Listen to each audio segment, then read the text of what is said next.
आज हम आपको एक ऐसी कहानी सुनाने जा रहे हैं जिसमें लाखों भक्त वन देवताओं के दर्शन के लिए मेला लगाते हैं। लेकिन कभी आपने ये सुना है कि इन देवताओं की पूजा बिना मूर्ति के ही होती है? जी हाँ, ये बिल्कुल एक अचंभित करने वाली हकीकत है जो हर किसी को भक्ति में डुबो देती है। तो क्या है ये अद्भुत कहानी, आइए जानते हैं इस स्टोरी में। हम बात कर रहे हैं विश्व प्रसिद्ध सम्मक्का सारक्का मेले की, जो हर 2 साल में एक बार तेलंगाना के मुलुगु जिले में 4 दिन के लिए आयोजित किया जाता है।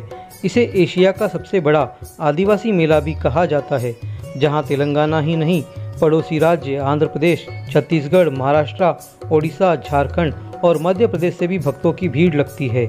देश के कुंभ मेले के बाद लगने वाला ये तेलंगाना का महाकुंभ है, जिसे 2014 में तेलंगाना सरकार ने राज्य पर्व के रूप में घोषित किया। इस मेले का इतिहास लगभग 900 साल पुराना बताया जाता है। यहाँ वन देवताओं के दर्शन के लिए विधायक से लेकर सांसद, मंत्री से लेकर मुख्यमंत्री और राज्यपाल तक आते हैं। इस मेले के सुव्यवस्थित रूप से आयोजन के लिए तेलंगाना सरकार की ओर से विशेष इंतजाम किए जाते हैं ताकि यहाँ आने वाले लाखों भक्तों को कोई परेशानी ना हो। नमस्ते। ये यात्रा हर 2 साल में यहाँ पर मेडाराम, जो मुलुगु जिले का एक आदिवासी प्रांत है, यहाँ पर मनाई जाती है।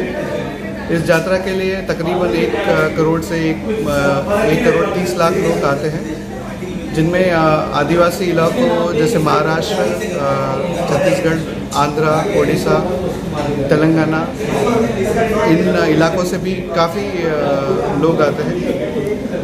ये नक्सल प्रभावी क्षेत्र होने के कारण यहाँ पे काफ़ी कड़ी सुरक्षा यंत्रणा करनी पड़ती है। इस बार इस यात्रा के लिए लगभग 10,300 पुलिस तैनात है। और ये यात्रा का सबसे महत्वपूर्ण मुद्दा है ट्रैफिक मैनेजमेंट, क्योंकि ये यात्रा एक जंगल विभाग में होती है जहाँ पर पार्किंग या रोड्स बहुत कम है। तो ये पार्किंग के लिए हमको साधारण 1200 एकड़ ज़मीन पर पार्किंग की सुविधाएं निर्माण करनी पड़ती है। ये यात्रा पर कड़ी निगरानी रखने के लिए हमने तकरीबन 382 कैमरे और 18 PTZ कैमरे लगाए। इसके अलावा हम 5 ड्रोन कैमरों से ये पूरी ट्रैफिक की और ये यात्रा जहाँ पे भी चल रही है उसकी निगरानी कमांड और कंट्रोल से करते हैं। अब हम आपको बताते हैं इस मेले के पीछे की वो कहानी जिसके चलते सम्मक्का सारक्का का ये मेला लाखों लोगों की श्रद्धा का केंद्र बना।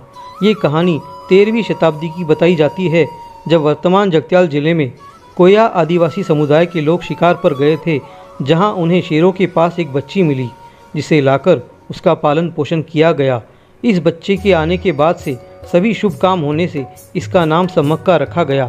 सम्मक्का का पालन पोषण करने वाले आदिवासी राजा मेडी राजू ने बड़ी होने के बाद सम्मक्का का विवाह मेडारम के राजा पगड़ी राजू से करवाया। इस दंपत्ति को सारलम्मा, नागुलम्मा और जम्पना नामक 3 संतान हुई। उस दौरान काकतीय राजाओं का शासन हुआ करता था और जब कुछ समय बाद सूखा पड़ा तो काकतीय राजा ने कर बढ़ा दिए, तो उनका विवाद मेडी राजू और पगड़ी राजू से हुआ, जिसके फलस्वरूप राजा प्रताप रुद्र ने इन दोनों को सबक सिखाने का इरादा किया, तो इन आदिवासी राजाओं ने बगावत कर दी, जिसके चलते हुए युद्ध में सम्मक्का के पिता, पति, बेटियां और बेटा मारा गया। ये खबर सुनकर सम्मक्का भी युद्ध के लिए निकल पड़ी, जिसमें सैनिकों ने धोखे से उन पर हमला कर दिया। घायल अवस्था में वहां से निकली सम्मक्का जंगलों में कहीं खो गई। राजा ने जब काफ़ी ढूंढने की कोशिश की, तब उसे पेड़ के नीचे कुमकुम का एक टीला नजर आता है। ये देखकर राजा को अपनी गलती का एहसास होता है और वो सम्मक्का का भक्त बन जाता है। आदिवासी भी इन्हें अपनी आराध्य देवी के रूप में पूजने लगते हैं। उधर राजा भी आदिवासियों के सारे कर रद्द कर देता है, साथ ही सम्मक्का के नाम पर मेले की शुरुआत करता है, जिसे तेलंगाना में यात्रा भी कहा जाता है। तब से लेकर आज तक सम्मक्का के दर्शन करने पर मनोकामनाएं पूर्ण होने के चलते भक्तगण यहाँ दर्शन करते हैं और अपनी मन्नतें मांगते हैं। यहाँ दर्शन के लिए आने वाले भक्तगण जम्पन्ना नहर में स्नान करते हैं और गुड़ का प्रसाद माता को चढ़ाते हैं। इससे पहले इस गुड़ का तुलाभार भी किया जाता है। हैदराबाद से तकरीबन 240 किलोमीटर की दूरी पर मेडारम क्षेत्र में आयोजित होने वाले इस मेले के लिए दूर दूर से लाखों भक्त आते हैं, जिससे ट्रैफिक के संचालन के लिए भी पुलिस अधिकारियों द्वारा विशेष इंतजाम किए जाते हैं। मेडाराम यात्रा है, ये हर दूसरे साल में यहाँ पर की जाती है। तो इसमें जो पुराने अनुभवी एक्सपीरियंस्ड ऑफिसर्स हैं उन सब से फीडबैक लेकर के इसको कुछ पिछले कई सालों में जो है बंदोबस्त की इसकी रेडी की गई है और उसको जो है हर बारी लोकल सिचुएशन परिस्थिति के हिसाब से उसमें बदलाव ला के किया जाता है।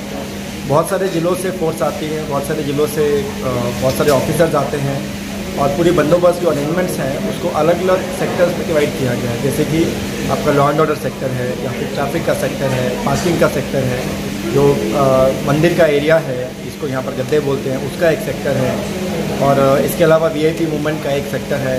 तो आम जनता कैसे यहाँ पर पहुँचेगी और कौन से रूट से यहाँ पर पहुँचेगी और उनको जो है बाहर एग्जिट कैसे होगा, पार्किंग प्लेसेस का इस्तेमाल किस तरह से किया जाएगा, आरटीसी बसेस जो हैं जो कि जिसमें ज़्यादातर आम जनता आती है उनका मूवमेंट बहुत हेवी रहता है, तो उसका रेगुलेशन कैसे होगा, उनके लिए एक सेपरेट उनको जगह स्पेस दिया जाता है। तो ये सब चीज़ें मिलकर के इसके ऊपर एक बहुत बड़ी एक्सरसाइज रहती है। ये जो है हालांकि जो फेयर है इस साल 16 से 19 तक था और हर बार 4 से 4 दिन का होता है, लेकिन उसकी जो तैयारी है वो करीब 2 महीने पहले से शुरू हो जाती है, जिसमें बहुत सारे डिपार्टमेंट्स इन्वॉल्व हैं। ट्राइबल वेलफेयर है, रेवेन्यू डिपार्टमेंट है, आरएनबी है, फॉरेस्ट डिपार्टमेंट है, मेडिकल डिपार्टमेंट है और पुलिस का रोल हमेशा रहता ही है। और इस तरह से और भी बहुत सारे डिपार्टमेंट्स गवर्नमेंट लेवल पे रिव्यू रहता है। तो हर एक अरेंजमेंट्स जो भी है उसके समीक्षा की जाती है, उसको देख करके कि मतलब पब्लिक को कम से कम परेशानी या उनको हम लोग बिल्कुल हैसल फ्री एक दर्शन हम लोग करवा सकें। इस बार 16 फरवरी को शुरू हुए इस पर्व में 17 फरवरी को सम्मक्का को चीकलगुट्टा पहाड़ी से लाकर गद्दी पर प्रतिष्ठित किया गया। कुमकुम के रूप में दर्शन देने वाली वन देवता का पूजा अर्चना के साथ लाखों भक्तों द्वारा स्वागत किया गया। यही नहीं, हवा में फायरिंग करते हुए पुलिस अधिकारियों द्वारा भी भव्य स्वागत किया गया। वहीं 18 फरवरी को सम्मक्का के साथ सारक्का, पगड़ी राजू, गोविंद राजू, जम्पन्ना भी भक्तों को दर्शन देते हैं। वहीं आखिरी दिन 19 फरवरी को देवताओं के वन प्रवेश के साथ इस भक्तिपूर्ण मेले का समापन होता है।